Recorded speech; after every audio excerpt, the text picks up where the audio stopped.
사랑하는 성도 여러분, 영혼이 잘되고 범사가 잘되고 강건하시기를 주 예수님의 이름으로 축원합니다. 오늘은 새신자를 위한 9번째로 교회 생활에 대하여 전합니다. 먼저 성도의 교회 생활은 골로새서 1장 18절에 그는 몸인 교회의 머리라. 그가 근본이요 죽은 자 가운데서 먼저 나신 자니 이는 친히 만물의 으뜸이 되려 하심이요, 이 말씀을 근거로 세워집니다. 그러므로 성도의 교회 생활은 두 가지 관점이 있습니다. 첫째, 그리스도의 몸으로서 머리이신 예수님과의 관계입니다. 둘째는 함께 그리스도의 몸을 이룬 몸의 지체들로서 성도 사이의 관계입니다. 성경이 몸을 비유로 설명하므로 예수님과의 관계와 성도와의 관계 역시 몸의 원리를 따라 이루어져야 합니다. 몸의 원리를 생각해 보겠습니다. 몸의 지체는 서로 해하지 않고 분쟁하지 않습니다. 고린도전서 12장 25절에 몸 가운데서 분쟁이 없고 오직 여러 지체가 서로 같이 하여 돌보게 하셨으니, 이 말씀대로 몸의 지체는 서로 해하는 지체가 없고 다만 각 지체가 가진 능력으로 서로 도움을 줍니다. 그 비결은 각각의 지체가 오직 머리와 교통하며 머리의 뜻에 순종하기 때문입니다. 교회 생활은 자기 생각과 자기 뜻을 버리고 오직 예수님의 뜻을 따라 예수님이 원하시는 일, 예수님이 명령하신 일, 그것을 함으로 서로 도움을 주는 지체가 되는 생활입니다. 한편 각 성도가 머리이신 예수님의 뜻을 따라서 역할을 할 수 있도록 하나님께서 주시는 은사에 대하여 설명하는 말씀들을 살펴보겠습니다. 고린도전서 12장 8절로 11절에 어떤 이에게는 성령으로 말미암아 지혜의 말씀을, 어떤 이에게는 같은 성령으로 지식의 말씀을, 다른 이에게는 같은 성령으로 믿음을, 어떤 이에게는 한 성령으로 병 고치는 은사를, 어떤 이에게는 능력 행함을, 어떤 이에게는 예언함을, 어떤 이에게는 영들을 분별함을, 다른 이에게는 각종 방언 말함을, 어떤 이에게는 방언들 통역함을 주시나니 이 모든 일은 같은 한 성령이 행하사 그 뜻대로 각 사람에게 나눠주시느니라. 곧 모든 은사는 한 성령이 그 뜻대로 행하고 나눠주는 것임을 알 수 있습니다. 또한 성경의 은사에 관련된 여러 말씀들을 종합하면 교회 안에 그리스도의 몸을 이루는 각각의 지체가 하나님의 뜻을 따라 각기 다른 은사를 선물로 받았는데 한 성령이 역사하여 몸을 위하여 각각의 은사로 일을 합니다.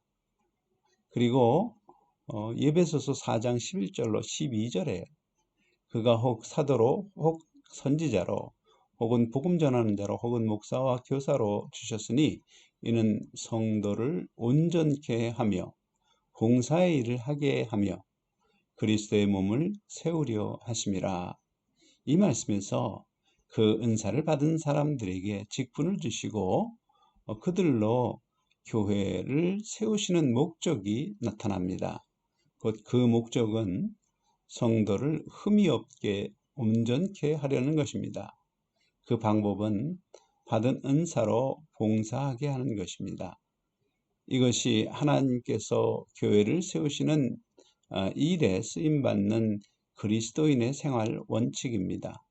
그러므로 성도는 하나님이 주신 능력을 따라 기쁨으로 서로 섬기며 주 예수 그리스도의 가르침을 지켜 행하는 일을 해야 합니다. 그 결과 에베소서 4장 13절 우리가 다 하나님의 아들을 믿는 것과 아는 일에 하나가 되어 온전한 사람을 이루어 그리스도의 장성한 분량에 충만한 데까지 이르리니, 이 말씀대로 교회를 이룬 성도는 함께 온전한 믿음의 장성한 성도가 되는 것입니다. 그리고 온전한 성도에게 예비된 영광의 부활을 얻도록 하시려 합니다. 여기에 매우 중요한 몸의 원리가 있습니다. 곧 한 지체가 자랄 때 온 몸이 함께 자라는 것을 보여줍니다. 교회 안에서 받은 은사로 섬기는 일이 특정한 어떤 사람에게만 거룩하게 보이고 또한 어떤 사람에게만 유익하다면 그것은 성령의 역사로 보이지 않습니다. 그러므로 교회를 세우는 하나님의 목적은 각 지체가 받은 은사로 봉사함으로 함께 온전한 믿음에 장성하게 성장하여서 강건한 그리스도의 몸을 이루려 하는 것입니다. 강건한 그리스도의 몸을 이루어 하나님의 뜻을 이 땅 가운데 이루어 가시는 일에 쓰임받는 그러한 교회가 되는 것이지요. 몸에 또 다른 중요한 원리가 있는데 바로 아는 것이 같고 느끼는 감정이 같고 하려는 의지가 같은 것입니다. 특히 강건한 그리스도의 몸을 이룬 교회의 특징은 하나님의 아들을 믿는 것과 아는 일에 하나가 됩니다. 따라서 교회의 많은 활동들은 이를 위하여 이루어져야 합니다. 이제까지 설명은 원리적인 측면에서 신앙 공동체 전체의 관점에서 본 교회 생활입니다. 이제부터는 각 개인의 교회 생활에 관하여 교훈의 말씀을 살펴봅니다. 고린도후서 5장 13절에 우리가 만일 미쳤어도 하나님을 위한 것이요 만일 정신이 온전하여도 너희를 위한 것이니, 이 말씀에서 사도 바울은 미친 것은 하나님 앞에서 일이고 사람 앞에서는 정신이 온전함을 말합니다. 이 교훈을 깨닫지 못하면 하나님 앞에 열심히 사는 사람이 주변 사람들로부터 나쁜 평판을 받게 됩니다. 가령 혼자 있을 때 큰 소리로 할렐루야 외치며 춤을 추고 기뻐하여도 하나님 앞에서 일이므로 상관이 없습니다. 그러나 함께 모여 집회할 때에 옆에서 나는 소리에 영향을 받는 성도들이 있습니다. 그런 때 자기의 감정대로 소리를 질러서는 안 됩니다. 춤추는 것 같이 마음대로 행동해서도 안 됩니다. 교회 생활 중에 성도는 사람 앞에서 정신이 온전해야 할 부분이 있고 또 하나님 앞에서 미쳐야 할 부분이 있는 것입니다. 사도 바울의 교훈은 미치는 것은 오직 하나님 앞에서 가능한 것입니다. 사람 앞에서는 반드시 정신이 온전해야 합니다.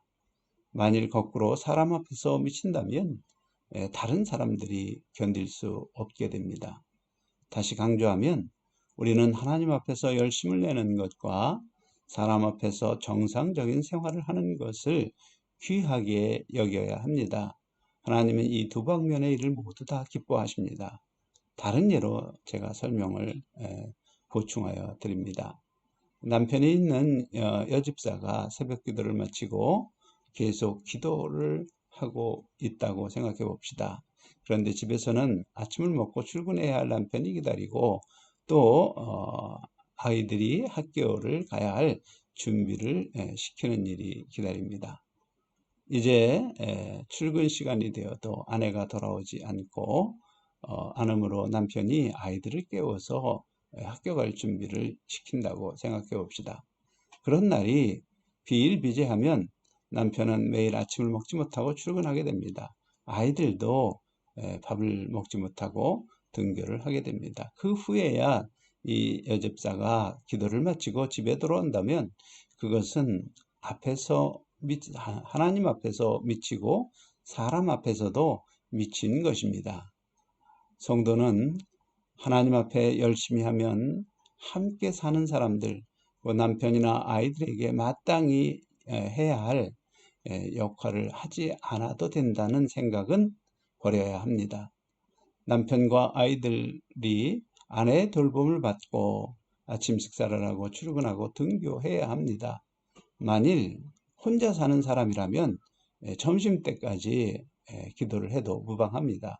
그러나 남편과 아이들이 기다린다면 시간을 지켜야 하고 주부의 의무를 해야 합니다. 그러므로 사람들 사이의 관계성이 깨어져서는 안 되는 것입니다. 또 야고보서 4장 7절에 그런즉 너희는 하나님께 순복할지어다 마귀를 대적하라 그리하면 너희를 피하리라. 또 예배소서 5장 21절에 그리스도를 경외함으로 피차 복종하라. 이 두 말씀은 각 성도가 대상에 따라서 어떻게 해야 함을 알려줍니다. 첫째, 하나님께 순종입니다. 둘째는 사탄에게 대적합니다. 그리고 셋째는 그리스도인은 예수 그리스도의 말씀을 따라서 서로 복종하는 것입니다. 이것이 각 성도가 교회 생활에서의 성도 간의 원칙입니다.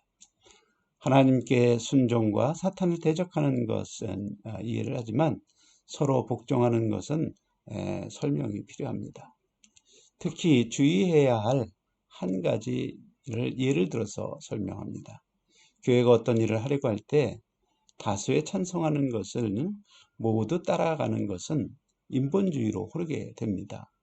역대상 13장에 다윗이 언약궤를 기럇 여아림으로부터 시온성으로 옮겨오는 일을 하려고 할 때 다윗은 사람들의 의견을 묻고 모든 사람이 좋아함으로 그 일을 합니다.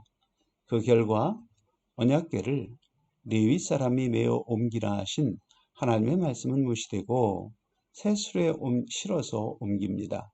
그 결과 하나님이 진노하시고 그 일은 실패합니다. 그러므로 교회 안에서 다수결의 원칙으로 하나님의 일을 결정하는 것은 인본주의로 흐를 염려가 있습니다. 하나님의 명령이나 성경의 가르침은 모두 저버리는 결과가 됩니다. 성영적으로 보면 하나님의 말씀을 개의치 않고 사람의 의견을 따르는 것이 됩니다. 한편 하나님의 말씀하신 것만을 관심하고 사람들의 의견을 무시하는 사람이 있습니다. 그러한 사람은 자기가 아는 하나님 말씀하시는 것만을 관심하고 하나님께 열심히 있기는 하지만 그것만 있으면 족하다고 생각하는 것이지요. 그러나 교회 안에서 하는 하나님의 일은 교회 구성원이 함께 성장하고 함께 유익하게 하려는 것입니다. 때때로 다른 사람의 의견을 무시하며 행하는 일은 겉은 하나님의 뜻으로 보일 수 있으나 교회를 파괴하려는 사탄의 역사일 수도 있습니다. 그러므로 다수결은 하나님의 말씀이든지 다수결이든지 하나님의 말씀이든지 성도가 자기 의견만을 고집하는 것은 마치 뒤집지 않아 한쪽은 타고 반대쪽은 익지 않은 부침과 같이 쓸모가 없게 됩니다. 마지막으로 성도가 거룩하게 주의를 지켜야 하는 이유는 출애굽기 31장 13절에 너희는 나의 안식일을 지키라. 이는 나와 너희 사이에 너희의 대대의 표징이니 나는 너희를 거룩하게 하는 여호와인 줄을 너희가 알게 함이라. 이 말씀에서 알 수 있습니다. 여호와께서 안식일을 지키라 하신 이유는 나는 너희를 거룩하게 하는 여호와인 줄을 너희가 알게 함이라 입니다. 누가 누구를 거룩하게 합니까? 바로 하나님이 자기 백성을 거룩하게 하는 것입니다. 그리고 그 사실을 누가 알게 됩니까? 바로 하나님의 백성들이 알게 되는 것이지요. 다시 정리를 하면 하나님의 백성인 나를 거룩하게 하시는 하나님인 것을 내가 알도록 안식일을 지키라는 뜻이 됩니다. 그리고 그렇게 안식일에 나를 거룩하게 하시는 하나님을 만나는 것이 바로 믿는 자의 표징입니다. 그러므로 예수님의 부활하심을 기억하고 기념하는 주일에 안식일을 정하신 그 하나님의 뜻을 따라서 나를 거룩하게 하시는 하나님을 만나는 예배를 드려야 합니다. 이것은 믿는 자의 표징입니다.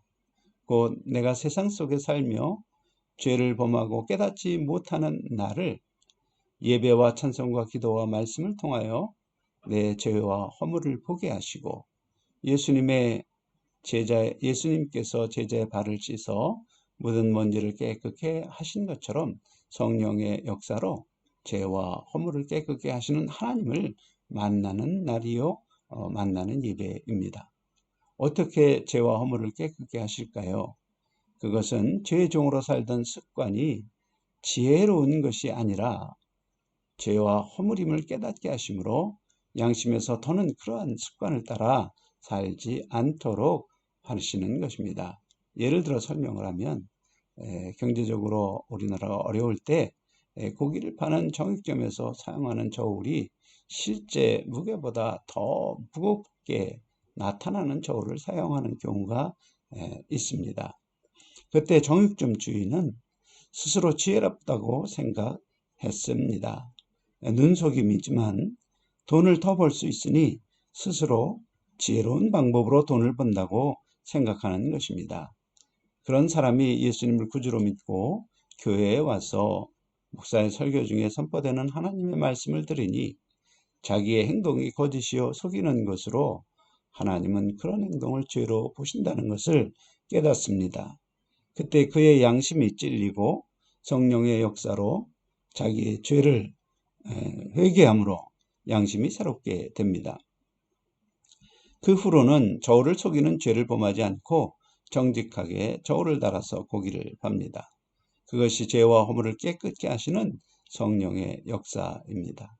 그리고 그렇게 나를 깨끗게 하시는 하나님을 만나는 것이 주일에 드리는 예배이자 주일 성수의 근본입니다.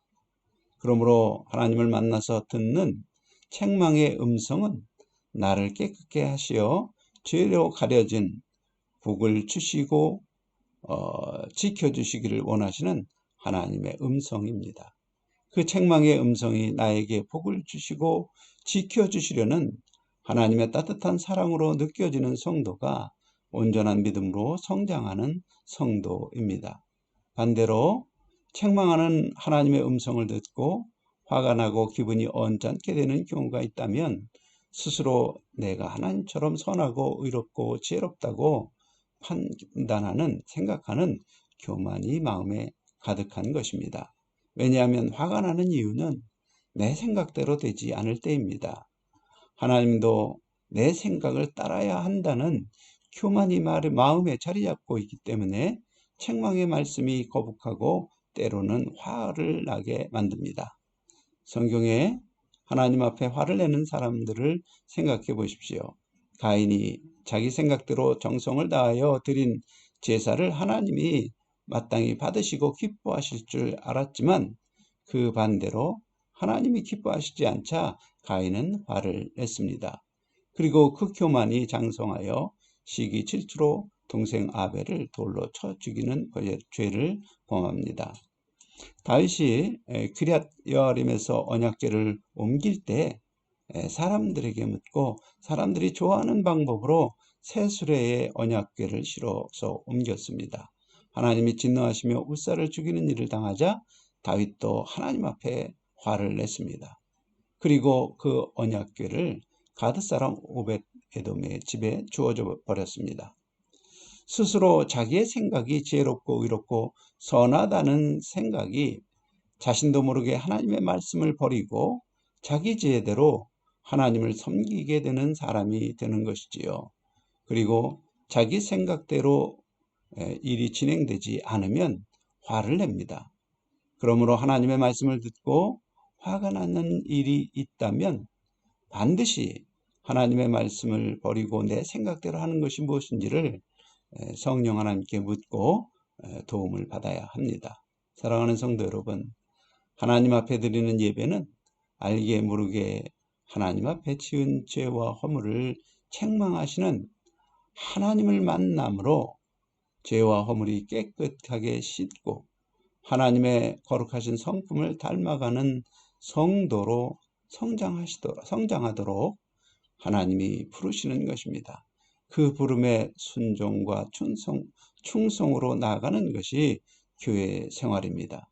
그런 교회로 모여서 하나님이 주시는 복을 누리고 하나님이 주시는 은혜와 평강을 누리며 하나님이 지켜주시는 성도가 되시기를 주 예수님의 이름으로 간절히 축원합니다. 아멘.